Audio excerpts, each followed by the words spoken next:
Welcome to the Unlock 360 podcast, where education leaders share how they're turning vision into action, one system, one school, and one student at a time, because strong systems give every learner a better shot at success. Welcome back, everyone, to Season 4 of Unlock 360. I'm your host, Wendy York Davoud, and today I'm pretty excited to have a principal on our show who is from Oklahoma, one of our neighboring states. Welcome, Kathy Hunt. Thank you for having me. Thank you so much for being here. And for those tuning in, Kathy is a principal in McAlester Public Schools, McAlester, Oklahoma, and she has actually served as a principal at multiple school sites there. Kathy, will you share with everybody a little bit about your journey to becoming a principal in McAlester? Well, my father was an educator, and I always saw that this was a person who loved his job. And I think he has inspired me, most definitely. He's not with us anymore, but I'm actually at the school now that he started as a vice principal. He taught in McAlester for over 30 years. And as I was telling, I even have his wooden desk that's still my desk today, which is kind of cool for yeah. me. I started at Will Rogers 44 years ago. So I've been doing it for a long time. I taught fourth grade for 25 years, and then I went back to school and became a principal. I've been at Parker, which is now fifth and sixth grade center. And then I went to Edmund Doyle, which is a first through fourth grade center. And my Edmund Doyle school was actually a 2-time National Blue Ribbon school. And while there, I received the Terrell H. Bell Award. I don't tell people that very often, but it was an honor. But I'm And glad then, you did. Well deserved. It is an honor. it was very much an honor. Then I went to William Gay, which was a kindergarten. And then now I went back to Edmund Doyle again.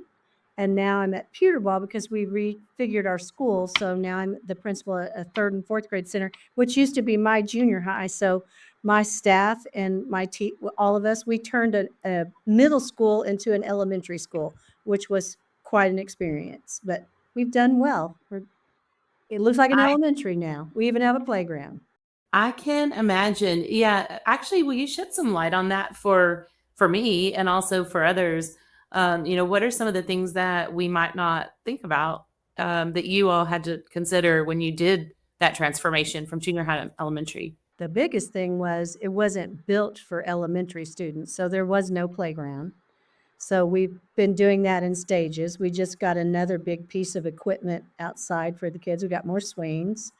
There's no storage like an elementary teacher. Elementary teachers, they have so much stuff because they have all their manipulatives, and we're pack rats because, we're school teachers. You might not have money to buy something, so we don't get rid of anything. So my teachers had to really think about what they were going to bring over, what they were going to keep. We got everybody's shelves and cabinets, and we took care of that. We've made sure we decorate all the bathrooms. We decorate the hallways. I have a friend, her name is Ginger, who comes and paints cool things for us. I wish I could show you my school because it's really cute. And we put up, like, you had to put up strips for people to hang artwork outside their classrooms. Yeah. Okay. And just make it a happy place for third and fourth graders, which fourth graders are my jam because, like I said, I taught fourth graders for 25 years. I actually have my assistant principal is a former fourth grade student, and one of my instructional reading coach is a former fourth grade student. One of my secretaries is former fourth grade student. So that's the fun thing whenever you've done this job as long as I have. And I have other people throughout the district that I actually taught that now I work with. So I love that. Yeah, that is fun. it is a perk. When you hang in here as long as I have, it's definitely I'm always, that was my fourth grader. That was my fourth grader. And I'm just so proud of all of them. I bet. Yeah, that's really cool. And what you said about being a pack rat is so true. Oh my gosh, when my husband and I relocated from Southern California to Texas right after the pandemic, we left in a hurry. We both found ourselves without jobs, and just we knew we wanted to come back here. Well, I knew I wanted to bring him, and he was open to it. And I knew I wanted to come back here to my home because of a really big family. And, I had been away for a while, and people were starting to grow older, and I was missing events or not able to be here if someone wasn't feeling well or doing well. And anyway, and so long story short, trying to leave in a hurry because we didn't know what was going to happen. I mean, are they going to close the state lines? We'll be able to get out No of here. I one don't know. knew. It was a crazy Yeah, time, wasn't it? it was crazy. So let's just get it all done and hit the road. Well, hence in all of that frenzy, we stuffed this U-Haul. I had two older vehicles, and his was a little newer, so sold both of mine. Because one of us had to drive the U-Haul, and so we stuffed this U-Haul full, and of course his vehicle, and we literally sacrificed some things that didn't fit on the truck or in his car because we didn't feel like we had time to unpack it all and try to figure it out. But things that made it, Kathy, I've got a box of vis-a-vis, like Hey, it's important stuff. Can't live without those. Highlighters, markers, you gotta have it. I think I even have a box of transparency film. Oh, there you Um, go. yeah, I was like, okay, Wendy, priorities. Anyways, sorry, I But rambled those on things about are that. they're expensive to They are. replace, and They are. every dollar that we have, I mean, let's face it, state fund I live in Oklahoma, I'm an Oklahoma school teacher.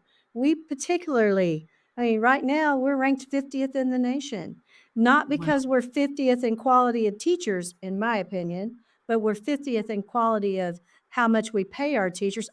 We are literally almost a teacher training area for all the surrounding states because they all pay more than we do. So we Wow. train them and then they move to Texas or they move around. But we take it very Oh, seriously, keeping our stuff and making sure that we have what the kids need. And it's yeah. sad to me. It's sad to me that teachers have to save and beg and borrow and plead and sell like we just got through selling chocolate. But you know Mhm. what? That chocolate sale will be what makes sure that we have supplies that we need, field trips we can take, Yeah. fun activities for the kids because we like to reward. I always tell the kids, we work hard, we play hard. So, Mhm. we have all sorts of incentives for them to read, to get their AR points, to do well on their benchmarks. So we have to make sure that we have money to do that. So Yeah, so I we know, said and chocolate. yeah, I know, that and you're right, most of the stuff that I have is stuff that I had to buy, out of my own Oh, pocket, and and so I just told somebody the other day, if every teacher had every dollar they ever spent on their classrooms, we could pay off debt, we could go on a tour of Europe, and we could just, build us a swimming pool, because we spend a lot of our own money because we want our kids to have what they need. Right. Yes, we do. I'm thinking, okay, why would you keep that? Because the markers still work even though, and the transparency film, it could be used to, like, create a makeshift whiteboard for a student. Oh, so many things, so You're many right, things. yeah. Anyways, well, thank you so much for sharing about your journey, and that is so cool that you are, kind of full circle back there, It is at your fun. dad's It's fun desk. for me back at my dad's school because my dad That's was my hero. I remember my dad was always one of the first people here because he just loved his job. He was assistant principal, he's a football coach, he taught history. But my dad, when he died, there was a steady stream of people walking across the my living room telling my mom and my brothers and my sister and I, if it hadn't been for Coach Burden, I wouldn't have had a leather jacket, or when my dad died, he took care of me, or he made sure I had food. I mean, my dad was a good man and a good role model, and I strived to love the kids of my town the way I feel like he tried to. And that is to so me, that's sweet. really what it all boils down to. If you're gonna be a teacher or a principal or whatever capacity that you're serving in the school system, your number one objective is to love the kids because Mhm. a lot of these children come from adverse situations. A lot of them don't. A lot of them have great lives, but a lot of them do not. And there's a lot of childhood trauma. And we take that very seriously here. We try to meet them where they're at. We try to get them the help that they need if they need counseling or if their parents need help, or just try to be understanding and trying to find out their story in our hopes. What I tell them is here at Peterball, we're trying to help you learn how. I tell you, you have 4 things you're supposed to be doing: learn how to read, learn how to do math, learn how to write, learn how to be a good friend. Because if Okay. you've got those 4 things down, then you will be successful. And I also tell them, whenever you leave me, as you get older, people aren't going to take as much time with you as we do here. So you better get your act together, because it's important to be Yeah. equipped to go out into the world, because it's not always a nice place. The world's not always a good place for us because it's broken. But you don't have to be broken in your world. You can make a difference. You can be a light. And that's what we try to teach our kids. Yeah, I like that, and the simplicity of that too. That's great. The other piece that you mentioned about, being some you've served at so many different elementary schools there in the district, made me wonder if that was by choice, or if your district just has a practice of moving principals. So some districts I've worked with do that every so often. They just move principals, or what Well, led to that? I started out at Parker, which is still a 5th grade center, as the assistant principal and the art teacher. Because after teaching 4th grade for 25 years, I just needed a change. So I Okay. became what I call a fake art teacher. Crayola.com, the internet. I mean, I had a lot of fun with it, and the kids, I think the kids and I had a lot of good times with me Yeah. teaching art. I'm kind of a 6th grade artist. That's about as good as I am. But, Okay. they thought I was good. Kids, that's what I love about kids. They always think you're beautiful. They never Yeah. think you're old. They just think you're wonderful. If you love them, they will love you right back. It's the best Yeah. job in the world. It's so true. Yeah. It's They yeah. don't see our flaws. They just see our love if you love them. So then I went to Edmund Doyle, and I was there for quite a while. And then, no, I did not want to leave Edmund Doyle to go to the kindergarten. I'm like, have y'all met me? You're going to put me with kindergartners? That's crazy. But, but I went to the kindergarten, and I actually fell in love with it. I loved being at the kindergarten. I loved the teachers. We went in, my secretary, Tiara, and we spent a whole summer just transforming the kindergarten into our vision of what I think I could get a job with extreme school makeovers, because that seems to be what I do a lot. We changed things around a lot, cleaned things up and changed things around. Edmund Doyle was a special, special school to me. Like I said, we were a 2-time National Blue Ribbon school because all of us just meshed together. It was just a perfect storm of greatness. And I was very not happy to have to leave. But once I got to William Gay and got with the kindergartners, I fell in love with that too. Then they take me away from that and make me go back to Edmund Doyle. But I was very excited to come to Peterball because I grew up in McAlester. I was born here. And my whole life, it was this side of town versus that side of town. They always thought Okay. the south side of town had the best things and the north side of town did not. But after teaching, Edmund Doyle was actually in the north. I grew up on the south side of town. And Okay. at Edmund Doyle, I was in the north side of town, which I fell in love with. But I said, you know, I've always wanted all of the kids to grow up together rather than being in segmented areas of the city. Mhm. So finally, my dream came true when all of the kids from pre-K to seniors in high school are all going to grow up together. There's not going to be a division, and it's all going to be more equitable. All our resources go to all of our 3rd graders and all of our 4th graders. Good. To Yeah. me, I think that's gonna make our town stronger in our Oh, kids. I absolutely agree. I actually was just chatting with a deputy superintendent this morning, that we had on the show, and she was sharing that they're making those changes as well. That it's like this side of the track or that side of the And track, I and don't want that. I I don't like that like for things to either. be And fair. it's not healthy. No. And I've worked with several districts that have some type of divide, and it does cause inequities. And And I didn't like it as a kid. Whenever I met kids from the other schools that weren't in my world, and I realized that they felt like they didn't have the same things that my schools had, and I yeah, thought, "Well, that's just wrong." it I is always wrong. thought it was wrong. So I'm It very is wrong. excited about our new setup that we have here, and I love that I got to be a part of that. Because eventually, I mean, I'm gonna have I tell them, "I'm gonna have an expiration date, and one of these days I have to stop." But I don't want to yet. People are always, "When are you gonna retire?" I said, "Well, you know, I still love what I do, and research says the longer you work, the longer you live." I'm a 6-year breast cancer survivor, so I Oh, said, congratulations. My wow, mom is a survivor as well. Yeah, oh, yeah. congratulations, Kathy. I just went to my grandson had a football game, and he fixed his plate with my grandchildren call my name's Kathy, so they call me Khaki because one of them couldn't say Kathy, so it came out Khaki, and they all just that's what they call me.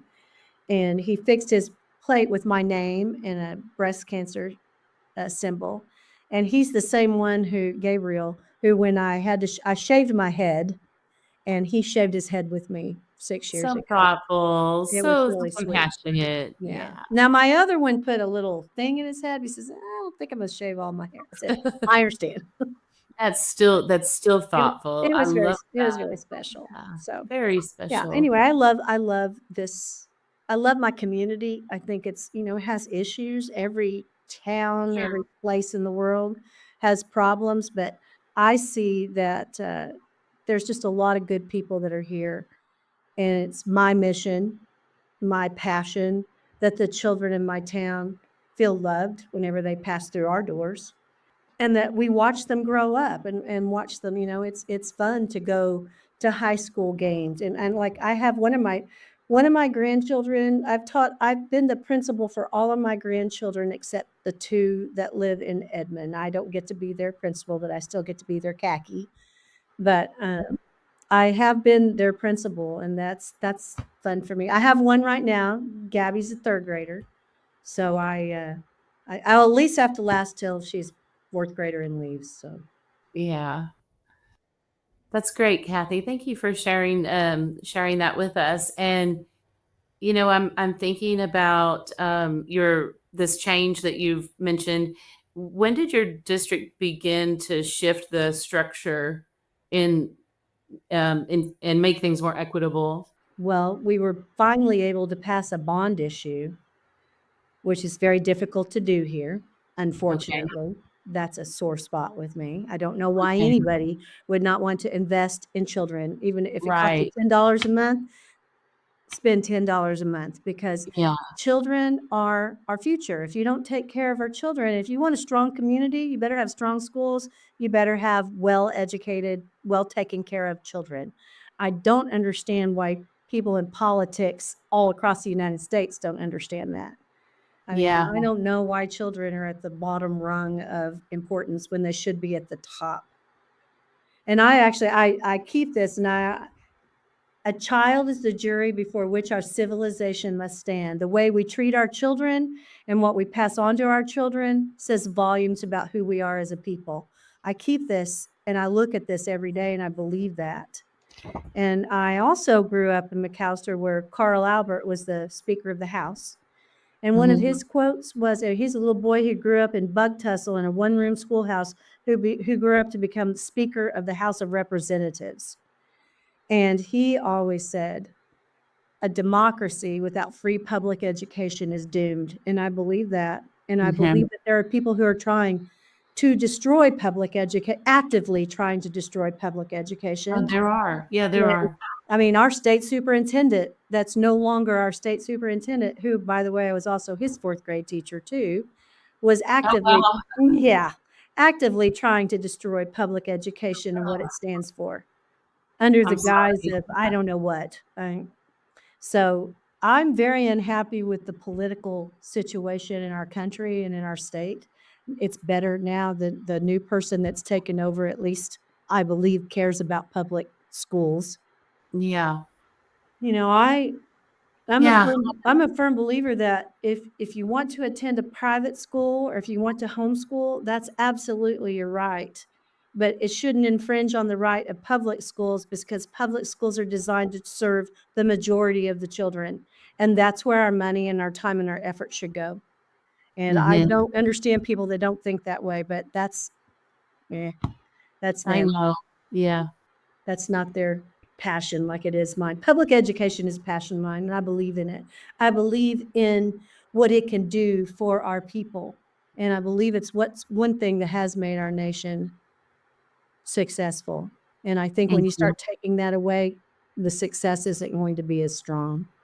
Yeah, and there's so much uncertainty at the moment, and just yeah, To it's blame. causing a lot of unnecessary frustration, panic, I mean, indecisiveness, I lots of had things. people who survive on food. I mean, a lot. I mean, McAlester has a high poverty rate. My school is a Title I school. I have a lot of children that right now their parents don't know if on November 1st if they're going to have food stamps. Yeah, Now, how it's sad is that? crazy. How It's so wrong is that? That a child, these children are absolutely concerned. I mean, we feed them breakfast, we feed them lunch, we send them home with snacks. We have a community service called Shared Blessings in our town that brings snack bags for a lot of our kids to take home for over the weekend because a lot of children are food insecure. And it's just sad to me that our government officials can't realize you don't hurt children. You yeah, I don't take away from kids. it is very sad. It is. It really is. On another note, in like zooming out from your school a little bit, and obviously you're serving that particular school at the moment.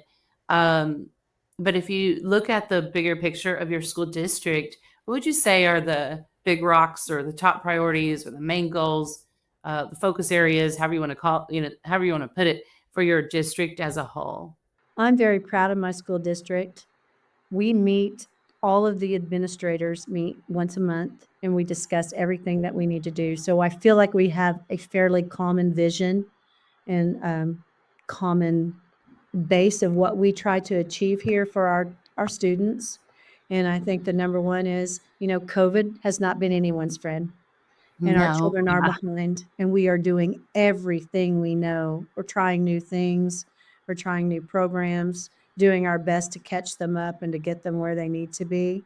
And I appreciate my superintendent and my deputy superintendent and the fact that they do support us and they do good. support what we do and they do listen to what we need and when we say that we want to try something or change something. And they are all one thing I've always loved about my school district. I graduated from the University of Oklahoma, and when I was there, I was exposed to so many different practices, techniques, people, and my school system from the past 44 years, if there's some new type of training that is available, they try to get it to us. And I've always felt like we've been very good about trying to educate our teachers on to put tools in their toolbox. I That's think our fantastic. teachers, well, after they've been here for a while, like I feel like I have a lot of expertise and wisdom simply because I've been trained. I've been to so many trainings and professional developments. And what I always tell my teachers here, you aren't going to remember everything and you're not going to do everything that you hear, but what you do is you try this and you keep adding to what you know works, and eventually one day you've got a really good classroom going on. Classroom management, classroom techniques, ways to motivate children, ways to get them to learn. And I feel like our school system does a really good job. I am proud to be a member of McAlester Public Schools. Yeah, good. And would you say, for your school site in particular, what would you say are, your one or two big rocks or focus areas for this school year? Well, this year we've tried and we are trying a new thing called What I Need. Okay. So we've taken the children, we've given them assessments, and then we group them together. Some of them stay in their classroom in the morning, some of them leave and go with a different teacher. You have the kids who are doing well, doing specialized things that further them. You have the kids that are on lower levels who are working on what they need. We do a program called Really Great Reading. We do a phonics program. We have a reading series that we do. The teachers got together this summer and they all created slides for every week so that they're all trying to do basically the same things. They work together. We have PLCs that collaborate every week. We are on a mission to get these kids where they need to be. And we have weekly readers, we have science spin. I mean, we try so hard. We're very fortunate here. We have an art teacher, we have a STEM teacher, we have a librarian, a full-time librarian, we have a PE teacher, and we have a music teacher. And those 5 things right there alone are so good for children. The arts, Yeah. so good for children. Anytime I try to get traveling, like the Lyric Theater comes to our school. Anytime our high school puts on a play, we load them all up and we go watch the play. So I believe that the fine arts are very, very important. And I try to expose these kids any chance that I can to activities like that. Yeah. And field trips when possible. Field trips are a little bit hard because you don't always have bus driver because we live so far away from everywhere. I mean, we're 2 hours from Tulsa. We're 2.5, almost 3 hours from Oklahoma City. By the time you load up a bus and you get there, you have a very limited amount of time till you have to come back. So we try to do in-town field trips and just do activities where the kids get to have fun. Good. Yeah, and I agree. Those they need the exposure to Absolutely. um, the arts and other experiences, and sometimes we serve children who, I mean, I can't tell you how many kids, like, it was shocking to me whenever I relocated from Houston to Southern California, and I was working in for a middle school that was about 70 miles from the ocean, and it was shocking how many kids had never been. Had never seen the ocean. I'd never seen the I know. ocean. Well, one time when I very first started teaching, I took my kids on a field trip to a man's.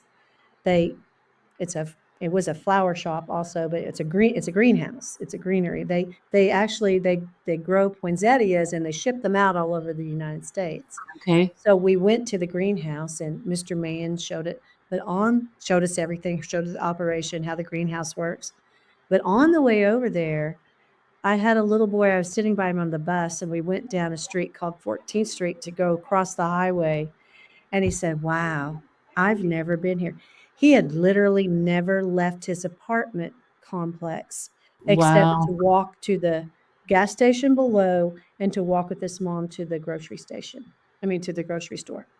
Mhm. And I thought, wow, that really, I mean, I'd never occurred to me. And that's when I knew how important it was to take kids out and about and teach them. We used to do what's called the tour of McAlester, where I would take the 4th graders and we'd go to because it's an old town, so there's a lot of historical spots. And we'd Mhm. go around and show the kids their town. And they'd be like, wow, they I didn't know like they lived in such a cool city. I like that, and that the stories and the experiences that we have. I think it's just really important that we share them, and that's why I'm so grateful that you were on the show today, because there's a lot that people don't realize that, that we experience. There was something about the story that you shared that reminded me of my first year teaching in Houston, Texas. I actually taught at an intermediate school that was a fifth and sixth grade school in Alief ISD, a pretty large district in the Houston area. And uh, early on, my principal shared that I had a homeless student in my classroom, and it was my first year teaching, and I remembered, asking questions about that, like, thinking in my mind, homeless is like you're literally living on the street. We're I poor. see you under a bridge, like that's just what I thought, and she explained that, well, No, like sometimes it may be in a car. Sometimes she may be at her aunt's house on the Couch couch. surfing, we call it And couch another time, yes, and another time, but there's not a permanent or even place. temporarily permanent place that she calls home. And so she's late to class because half the time she's taking the bus from across the city to get here. And so, it's just eye opening. And then, I think when you're not a teacher or not a principal, not an educator in the system, you don't realize some of those things and those stories and those experiences, like what you had when that little boy said, "Wow, I've never been here before," in his own town. Right. I think it's so important for educators, for adults in general, to get to know kids. You have to ask them the right questions. You have to get to know what goes on at their house, what goes on with them. Why did you when children get in trouble here, they of course come to the principal, but I also try to have them come to the principal when they do good things. And when they do come to the principal, I try very hard not to be punitive with them, but to find out, why did you do that? Why did Yeah. you say that? Why did you treat that person that way? Because do you realize you were not being a good friend? If you want to have friends, you have to be a good friend, and that's not good. And the stories that they'll tell you just break your heart. Just, I mean, some of them, the things that upset them, because a lot of adults don't take time to get to understand children and what a child's perspective on things is. They just don't they don't think children have feelings or thoughts or emotions when it's that children. If I had to spend my day with a bunch of adults or a bunch of kids, I'm picking the kids every time because kids they're just pretty special people. They And are. somebody says it's so easy being, I said, no, it's not so easy being a kid. I tell kids it's not easy being a kid because you got all these adults making decisions for you, and sometimes they don't make good ones. So Mhm. you just remember, when you grow up, you make decisions that are nothing like the ones being made for you right now for your own children. I said, that is your job. You take what you like. This is the age where they all want to start having boyfriends and girlfriends. Oh, really? Oh, Third and yeah. fourth grade, And that, okay. yeah, especially fourth graders. And I tell them, you do Okay. not have boyfriend and girlfriends here. You have boys that are friends, girls that are friends. And I said, you need to start making a list. You make a list of what you like about girls if you're a boy, and you make a list about what you like about girls if you're, vice versa. I said, and you hold on to that list. I like people that laugh. I like people that are kind. Yeah. I like people that like to read. I said, and then don't deviate from that list. I said, I wish somebody had told me that years ago. I might have made some Yeah. better choices in relationships. I said, because, I mean, look at some of your parents. It's obvious they did not make a list, did they? And they're like, nope, they did not make the list. I said, but you can. You can. I said, always take the best things from your parents and leave the things that aren't so good behind and make your own. Because remember, someday you're going to be a mom and you're going to be a dad. Yeah. You make sure that your children have what you want. And the way you do that is by getting an education. I said, you don't have to go to college. You can go to a trade school. You can be an electrician. You can be a mechanic. I don't care what you are. You have to have a piece of paper that says you're trained to do something, some type of a skill. I Mhm. said, then you can you can go on the vacations you want to. You can own the car you want. You live in the house you live in. Have food on your table. Although everything's so expensive right now, I don't know if that's always true. It's not always It's true. not always true, but it's Um, a good goal to try to obtain. yeah, it is. How long have you been at this particular school site? This is the 3rd year. And so Okay. it's a brand new, it's an old school because I actually watched this school. I'm 67. I'll be 68 this November. And I watched them build this school. I watched them pour the floors and put the walls up. So Yeah, when I went here, it was a relatively new school. So it's an older school, but it's a new school in that it's never been an elementary before. And that's been a lot of fun for all of us. And I have to say, my staff, my teachers, my support staff, my custodians, my cooks, I have the most amazing people working with me. If that's great. I mean, they are wonderful and they love these kids and they like each other too. It's just, somebody came in our school the other day and said, this is just a happy place. I said, it is a happy place. It's a good place. It's a place where there's a lot of love going on. And when it comes right down to it, that's what kids I tell the teachers, these kids, if they think that you love them, they will do anything in the world for Yeah. you. But they know fake when they meet it. So you better Mhm. mean it. And yet, just because you love somebody doesn't mean you let them do nonsensical things. I said, they still have to behave. They still have to follow rules. They still have Sure. to Yeah. be decent human beings. And it's our job to show them how. And I think a lot of that goes on here. The kids are happy. My little granddaughter, Gabby, she said one day, she goes, I just love school. I just love our school. I said, I just love our school too, Gabby. Yeah, that's Another great. thing that we have that we've never had before is we have a person who is actually trained in teaching children that are dyslexic.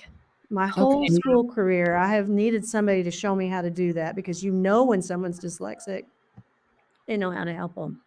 And my granddaughter actually is. And when she started this program, she could not read. And now she is reading. And it's so exciting to That is listen so to. exciting. And it's so exciting for the children. And I'm praying that we're able to expand that program because there are a lot of children who need that training so that they can read.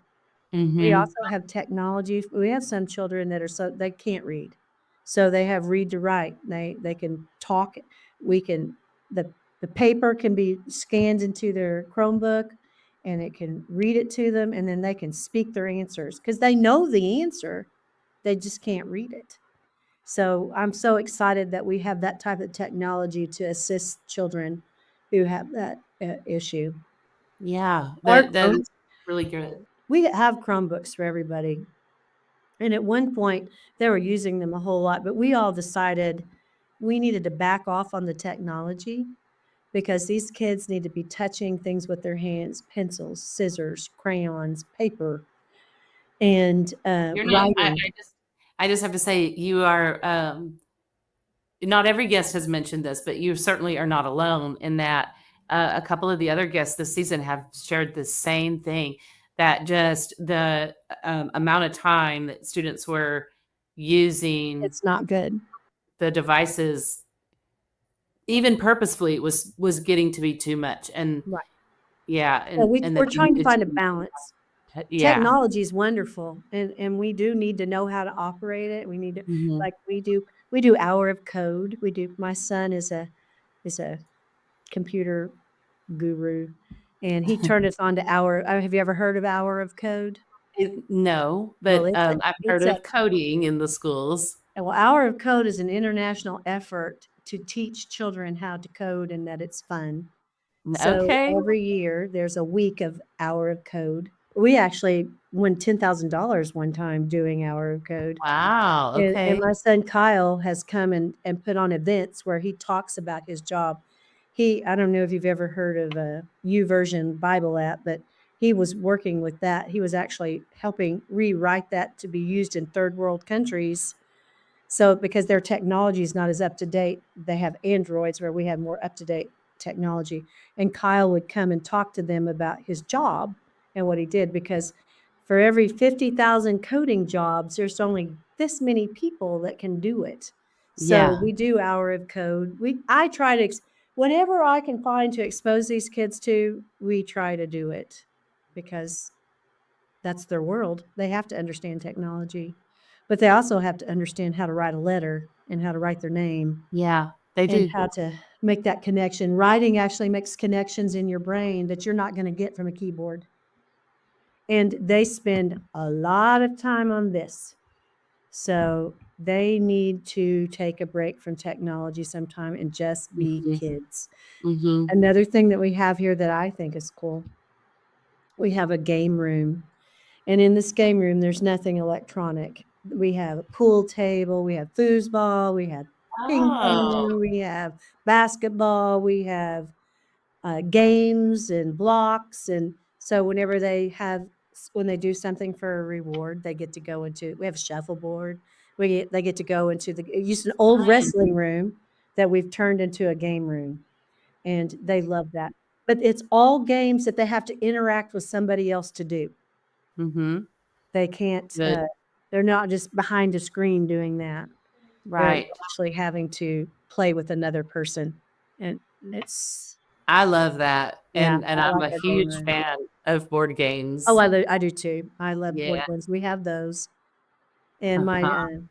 I like to play games. I play games with my grandchildren all the time too. Play is important for It for is, it's very important. Play is children's work.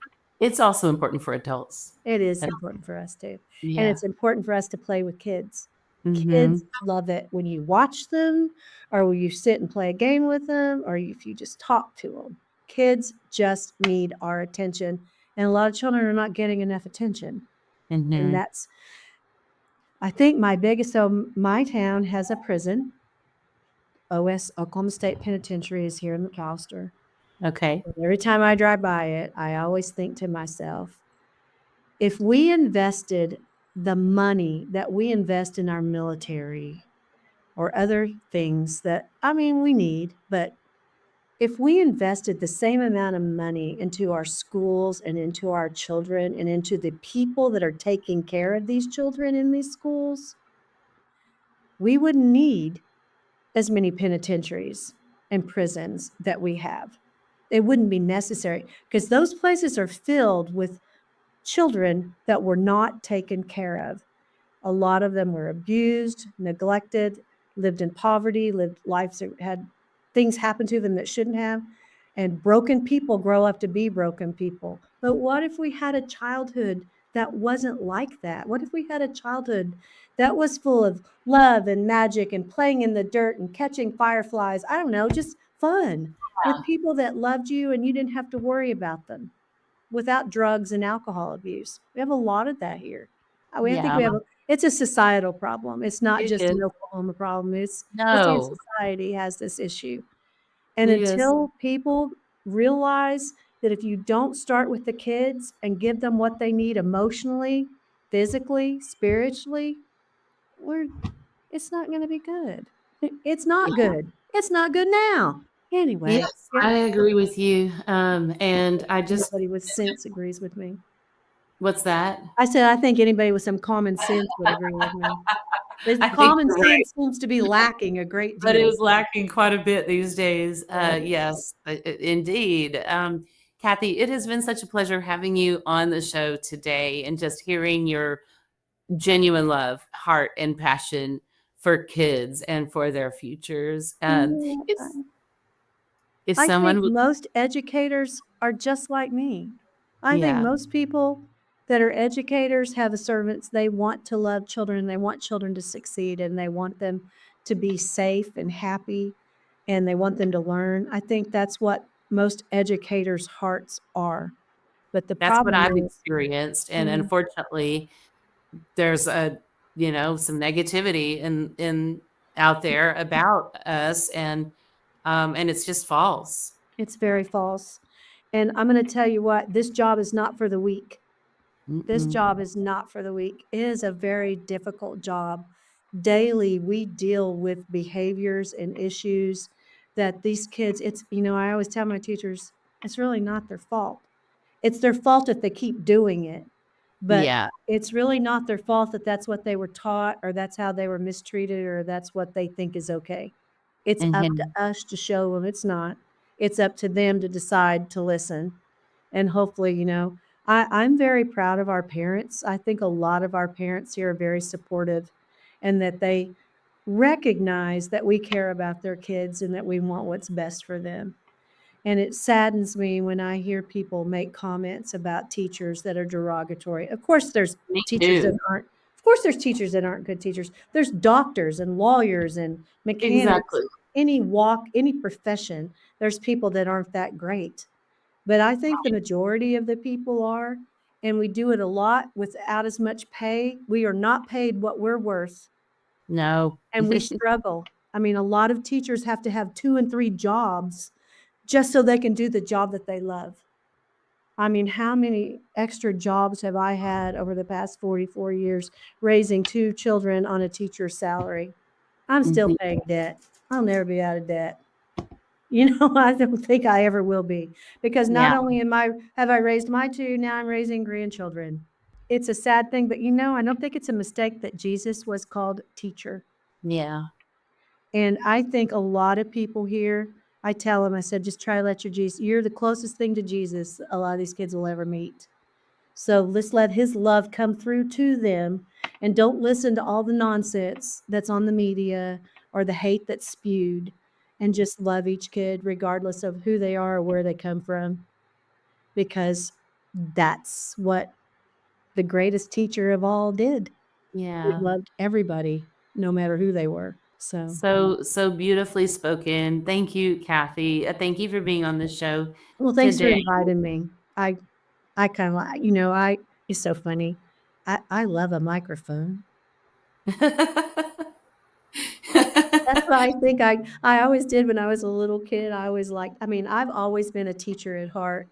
When I was in, I always tell everybody when I was in first grade, my friends Billy and Todd, they drew a bridge. They both drew, and I told my teacher, I said, "Oh, Miss Masters, this bridge is so beautiful. Can I put this up on a bulletin board?" So I did my first bulletin board when I was 6 years old. And Billy and Todd, I'll have you know, grew up to become architects. So there you go. Isn't that awesome? That is awesome. So I That love is school. awesome. Always loved school. I love my teachers, and that's how I want kids to feel here. I want them to feel the community, and the teachers here are just beautiful humans. I think most teachers are angels in disguise. Yeah. So, Well said. Where can someone go if they want to learn more about your district or your school site? well, our website is MPS. Well, yeah, mpsbuffs.org, Okay. because we're the MP Buffaloes. We're the Buffaloes. So okay, mpsbuffs.org. .org. Yes. Thank you so You can much learn that. for sharing that. And to those that tuned in today, we appreciate you joining us for this conversation full of heart about the work that Kathy and her team are doing in McAlester Public Schools. Take care, everyone. Until next time. Hi. Thanks. Thank you for listening to the Unlock 360 podcast. Follow us on LinkedIn and YouTube, and visit leadteachlearn360.com to learn more about us, because every school deserves systems that work and leaders who can make them thrive.